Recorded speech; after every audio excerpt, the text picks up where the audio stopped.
작곡가 박시춘 님이 작곡을 하고 백나나 씨가 불렀던 낭랑 18세라고 하는 곡이 있습니다. 꽤 오래된 곡이지만 많은 분들에게 오랫동안 사랑을 받은 곡이고요. 지금도 많은 분들이 심심치 않게 불려지는 곡입니다. 동명의 제목의 드라마나 영화가 몇 차례 제작될 만큼 굉장히 큰 반향을 일으켰습니다. 낭랑이라는 말은 이제 그 한자어인데요. 한자어에 찾아보면 맑고 또랑또랑하다라고 하는 사전적인 정의가 되어 있습니다. 즉 낭랑이라는 말은 그 표현은 어떤 청춘들, 젊은이들을 표현하는, 표출하는 대표적인 어떤 상징적인 어휘 같은 것이 있습니다. 되게 청년들과 청춘들 가운데, 청년 세대 가운데 이렇게 어떤 계기를 통해서 어떤 드라마나 영화를 통해서 스타덤에 오르게 되는 경우들이 있습니다. 저의 경우에는 어릴 때 얄개 시리즈가 있었습니다. 우리 김승현 씨와 임예진 씨가 그 영화에서 굉장히 두각을 나타내서 스타가 올랐던 그런 작품이 있고요. 또 탤런트 정준을 스타로 만들어줬던 사춘기라고 하는 작품도 있고, 또 뭐 반올림이라는 작품도 있고, 또 학교 시리즈 이런 작품들을 통해서 우리 청년들이 이제 스타로 떠오르게 됩니다. 최근에 우리가 만 18세 새로운 선거법에 따라서 이제 개정 선거법에 따라서 이제 올 4월 15일부터 투표를 할 수 있게 되었습니다. 이제 18세면 고3 나이거든요. 아직은 분명히 우리 사회 안에 찬반이 있는 것 같습니다. 18세면 너무 빠른 것 아니냐, 너무 이른 것 아니냐, 이렇게 생각하는 분들도 계시고요. 또 어떤 분들은 충분하다고, 가능하다, 이렇게 보는 분들이 나눠져 있습니다. 우리가 쓰는 말 가운데 그런 말이 있습니다. 내 나이가 어때서 이런 말이 있고요. 또 나이는 숫자에 불과하다 그런 말도 우리가 자주 씁니다. 이런 표현들을 보시게 되면 한결같이 어르신들의 어떤 굳은 다짐, 또 결기라고 할까요? 어쨌든 노익장을 과시할 때 이런 표현들을 종종 사용하십니다. 나 아직 멀쩡해, 나 아직 괜찮아 라고 하는 것을 표현할 때 내 나이가 어때서 나이는 숫자에 불과해 이렇게 얘기합니다. 저는 이 말을 이 표현을 좀 정반대로 사용할 수 있지 않을까 싶습니다. 우리 어르신들 볼 때, 우리 기성세대가 볼 때, 우리 청년들, 청소년들은 되게 참 아직 어리고 미숙해 보이는 거 분명합니다. 어떤 뭐 실행 능력이나 판단 능력이 현저하게 떨어져 보여서 애들이 참 뭔가 될 수 있을까 그런 염려를 하게 될 때가 있습니다. 그런데 우리가 이 원칙을 우리 자녀들에게 적용하게 되면 실제로 우리의 생각과는 전혀 다른 결론에 이르게 되는 경험을 할 수 있습니다. 제가 종종 우리 청년들과 청소년들과 함께 비전 트립이나 이렇게 농촌 어촌에 봉사활동을 가게 되면 깜짝깜짝 놀랄 때가 있습니다. 왜냐하면 철부지 애들 같아서 얘들이 뭘 하겠나 싶은데 막상 일을 추진하는 걸 보면 정말 장난이 아닙니다. 준비하는 것들, 홍보하는 것들, 또 현장에서 일들, 적응력, 현지 친화력 굉장히 아주 잘해냅니다. 놀라울 만큼 탐복이 날 만큼 너무너무 잘해서 감탄이 나고요. 감동을 받습니다. 더 놀라운 건요. 돌아오면 제자리라는 겁니다. 정말 얘들이 똑같은 애가 맞나 싶을 만큼요. 완전히 다른 모습을 보여서 헷갈릴 때가 있거든요. 그래서 제가 스스로 생각합니다. 얘들도 누울 자리를 보고 다리를 뻗는구나. 멍석을 좀 깔아줘야 뭔가 하구나. 이런 생각을 했습니다. 우리가 볼 때는 좀 미흡해 보이고 부족해 보여서 좀 실망스럽고 우리가 뭔가 애들이 뭘 해야겠나 생각이 들지만 이건 역시 또 하나의 기후에 불과하는 경험들을 하게 되면서 우리의 생각이 얼마나 실제 모습과는 다를 수 있는가 하는 것을 깨닫게 됩니다.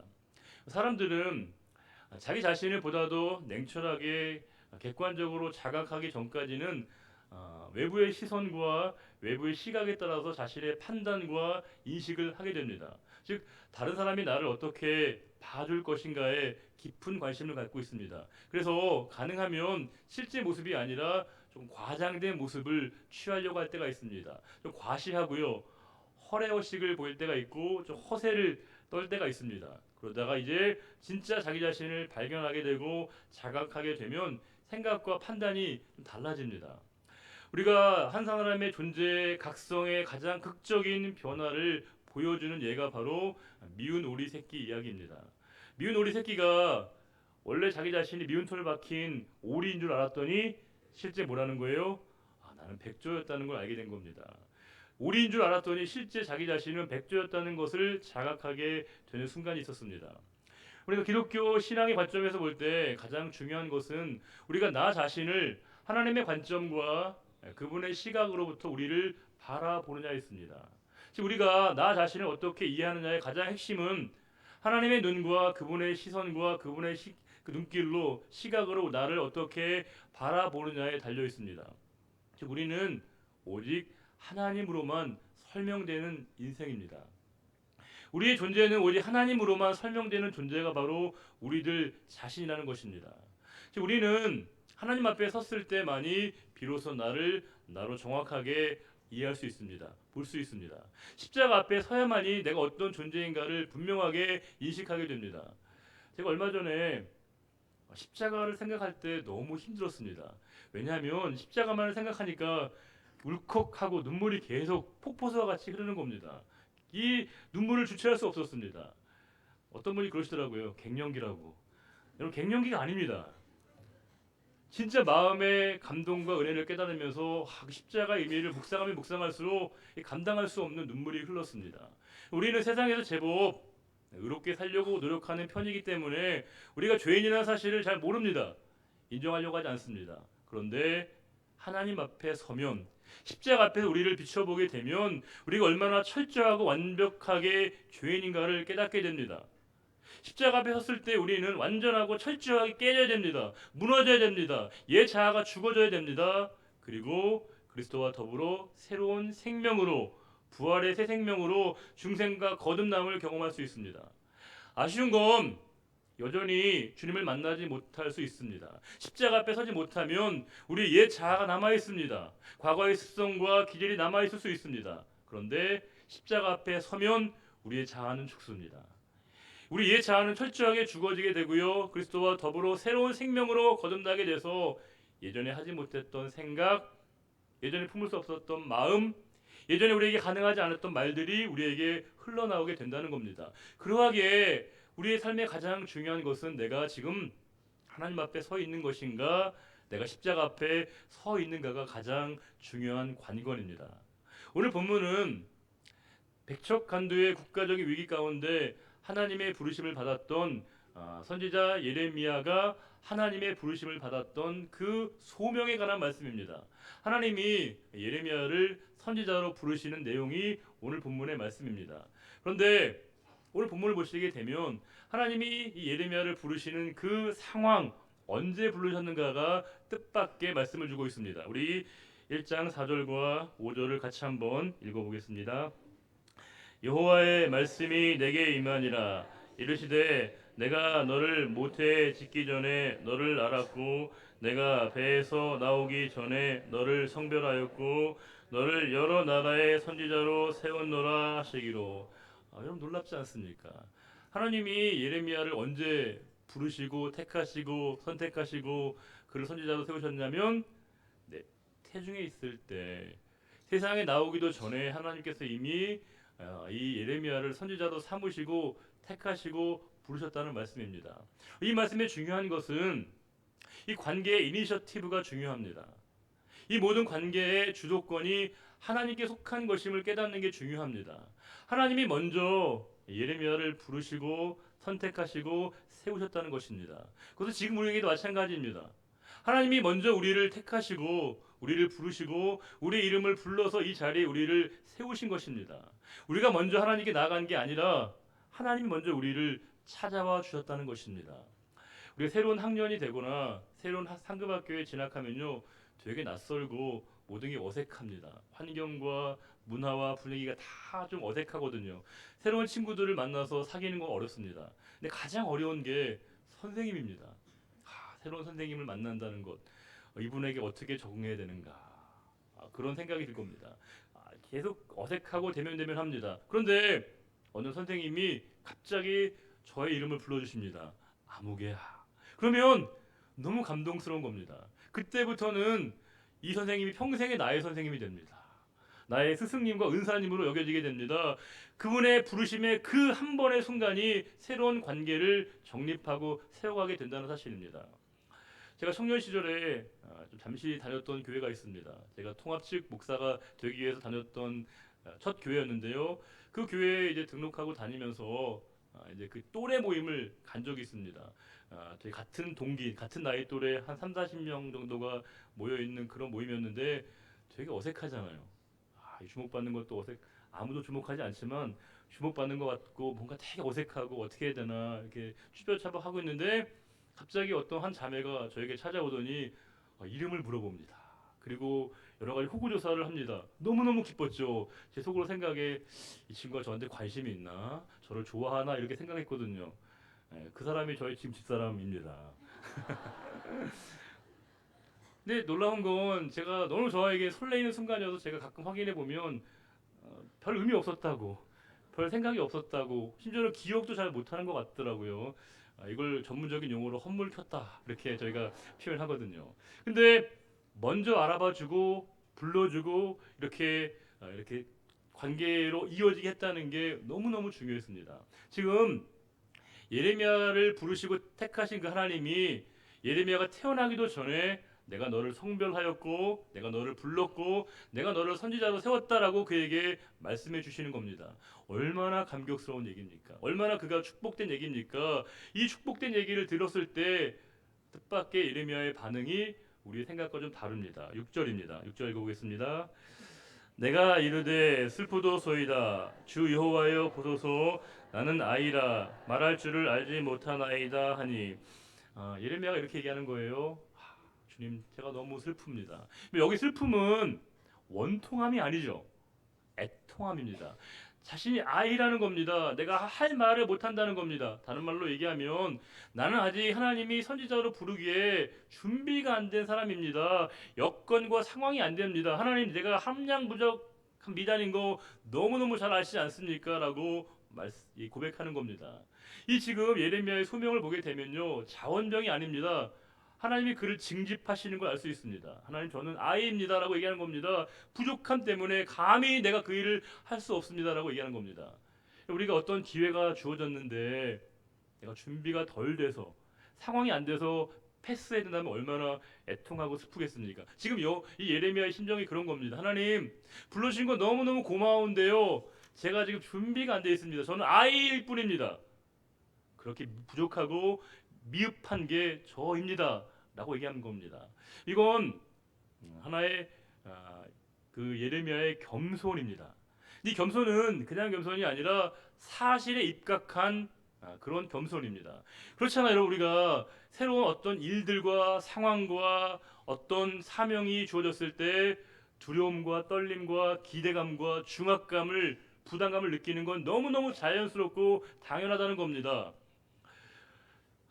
제가 사역의 기간이 돌아보면 가장 저에게 영원히 잊혀지지 않는 한순간은 제가 가끔 말씀드리는 저는 이제 제가 교육전도사 시절의 첫 설교가 지금도 영원히 잊혀지지가 않거든요.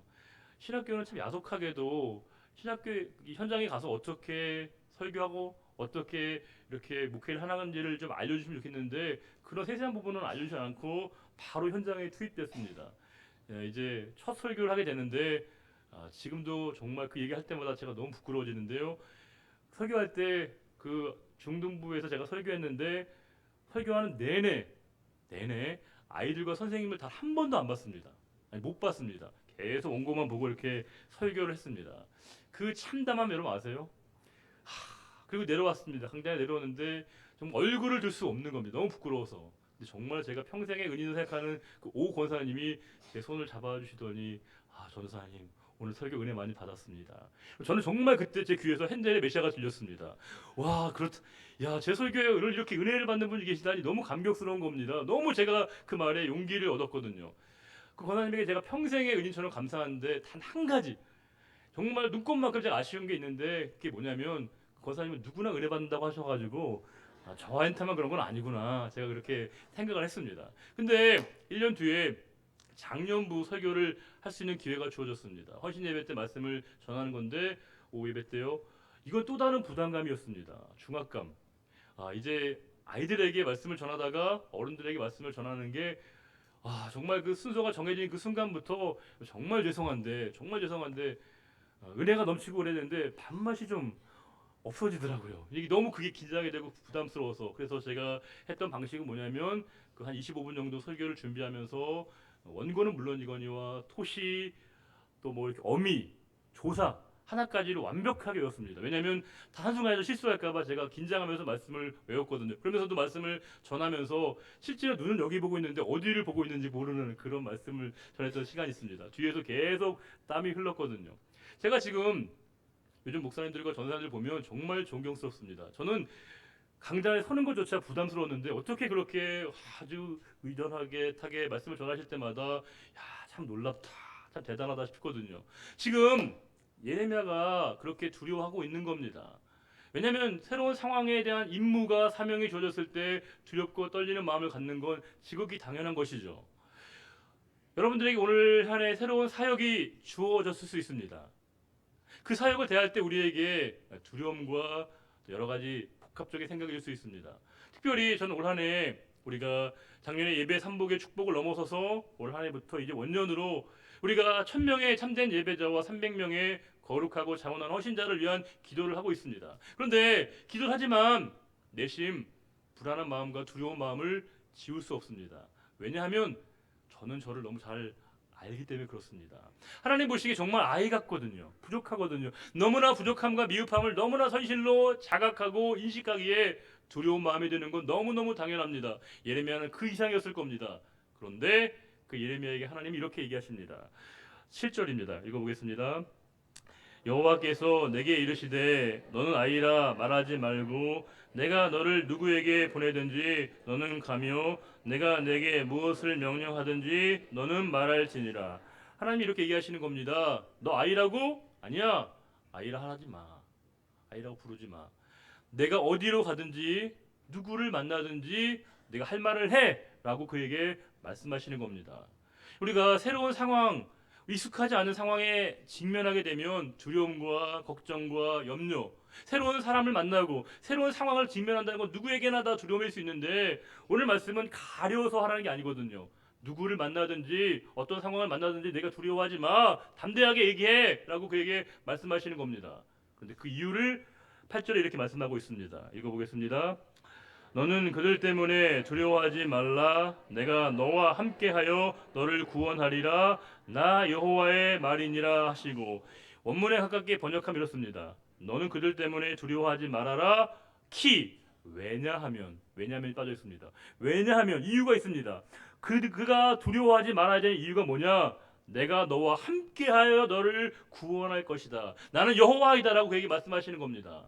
내가 너와 함께할 것이기에, 내가 너와 동행할 것이기에 너는 두려워하지 말아라 얘기하고 있습니다.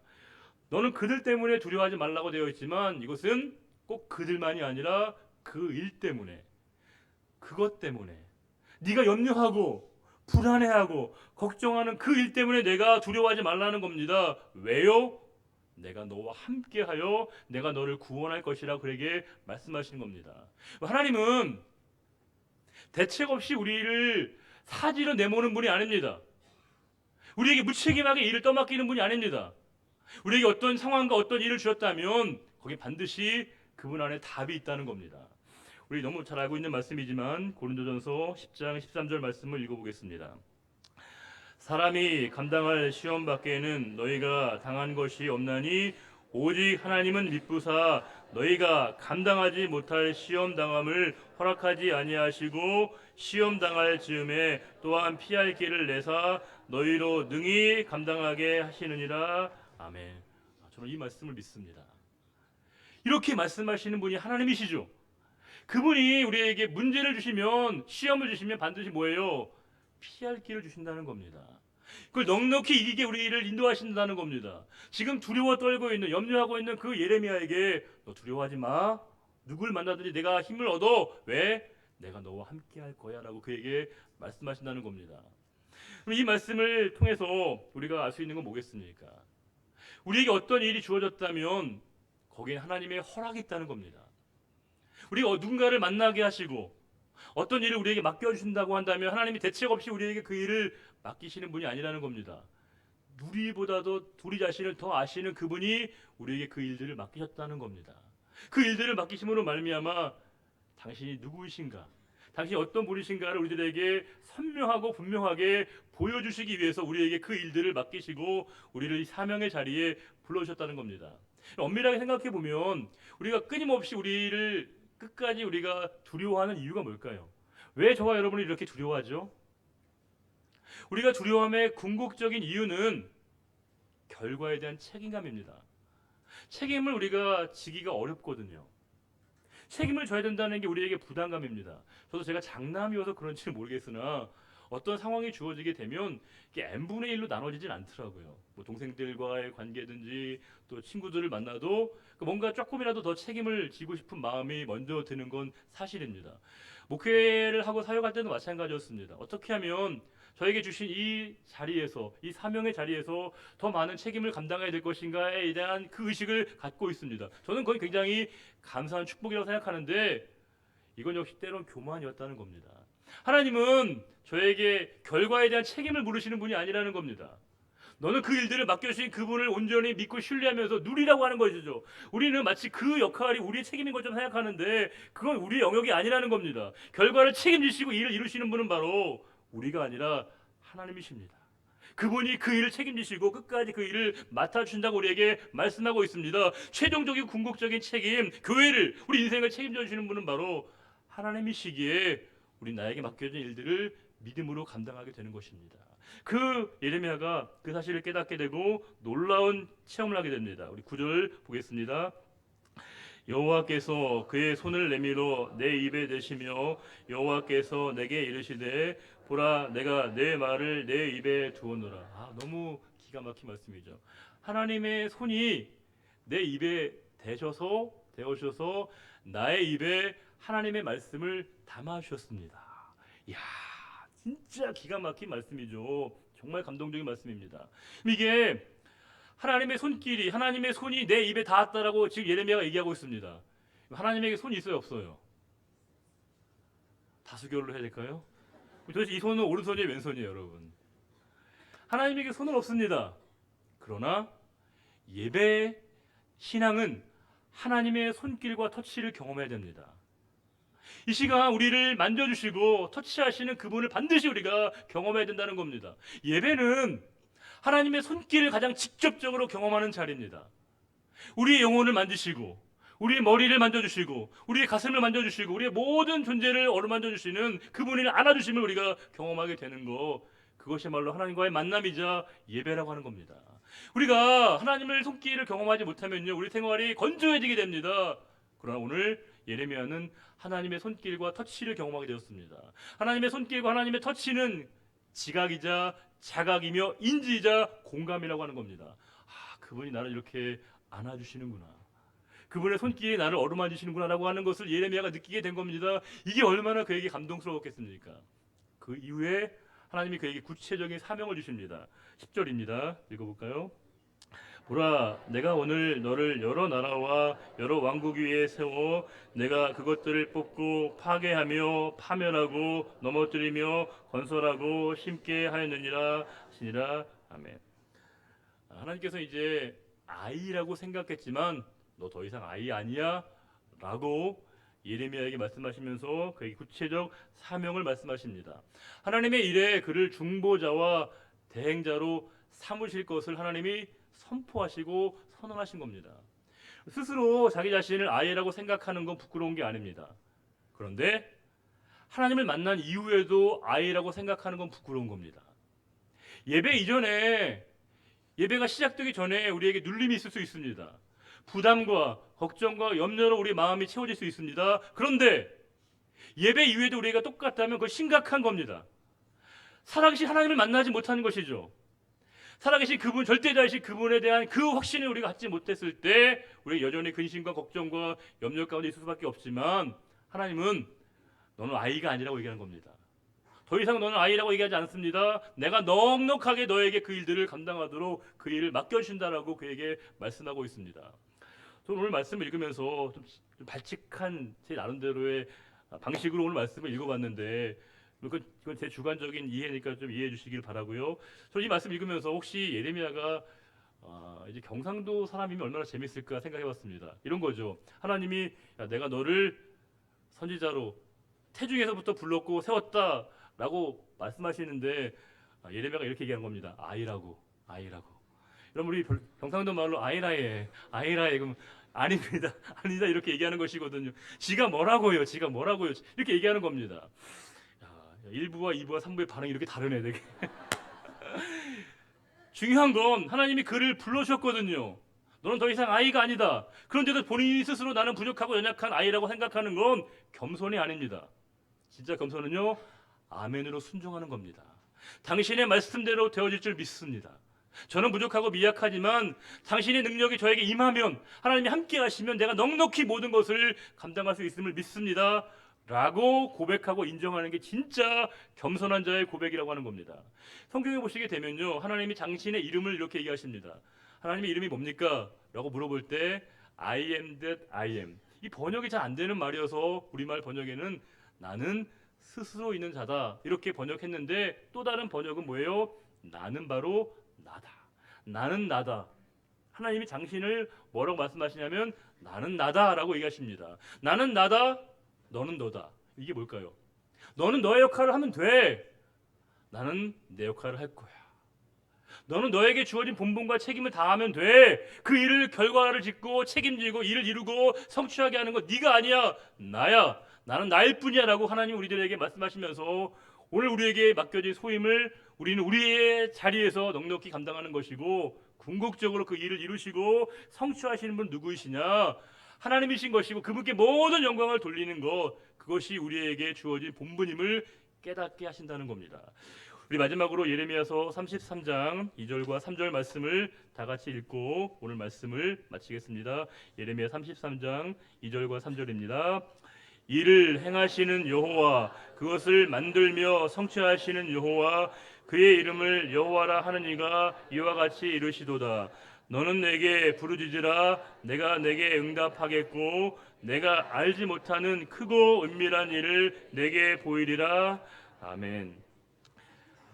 하나님 아버지, 하나님은 우리를 믿고 우리에게 일을 맡기셨는데 우리는 여전히 아이와 같다고 스스로를 생각할 때가 있습니다.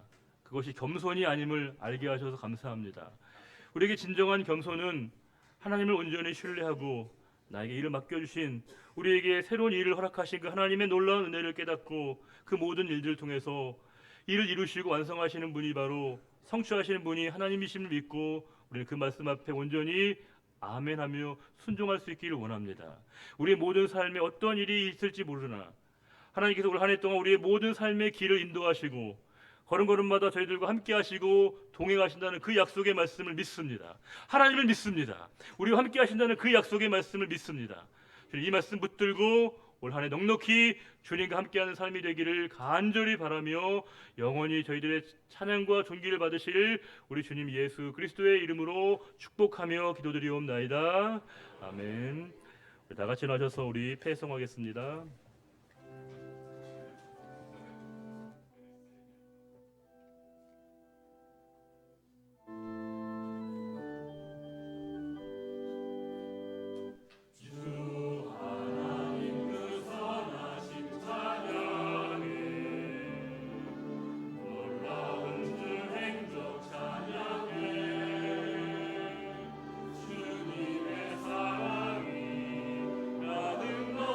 your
여호와는 내게 복을 주시고 너를 지키시기를 원하며 여호와는 그의 얼굴을 내게 비추사 은혜 베푸시기를 원하며 여호와는 그 얼굴을 내게로 향하여 드사 평강 주시기를 원하노라.